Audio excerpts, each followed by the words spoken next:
এই ফোনটা Samsung S21 FE, এটা আমি 2022 সাল থেকে ইউজ করি।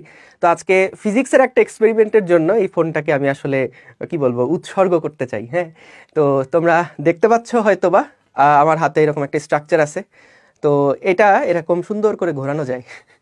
এখন আমি যেটা করব যে এই স্ট্রাকচারের উপরে আমি আমার এই ফোনটাকে রাখবো। আমি এই ফোনটাই কিন্তু আমি ইউজ করি, আমার মেইন সব সব সব ব্যবহারের কাজে কিন্তু এই ফোনটা ইউজ হয়। তো এই ফোনটাকে রেখে দিলাম, আমি এখন এটাকে ঘুরাবো। আহ, এবং যদি ঠিকঠাক থাকে সব কিছু তাহলে ফোনটা আসলে সেফ থাকবে, আর যদি কোনো উল্টাপাল্টা কিছু হয় তাহলে আসলে ফোনটা যাবে। হ্যাঁ, তো যাই হোক, আমরা তাহলে শুরু করি, চলো। 1 2 3। সো দেখতে পাচ্ছ এই সুন্দর মতন উলম্ব তলে ফোনটাকে আমি ঘোরাচ্ছি, কিন্তু ফোনটা আসলে নিচের দিকে পড়ছে না। তো আমরা আজকে সাইকেল 2-তে 26-এর সাইকেলে আমরা আজকে এই টপিকটা নিয়ে আলোচনা করব। তো সেইখানে আমরা পানির গ্লাস টাস রেখেও এরকম এক্সপেরিমেন্ট করব। সো দেখা হচ্ছে তোমাদের সাথে ইনশাল্লাহ রাত 10টায়।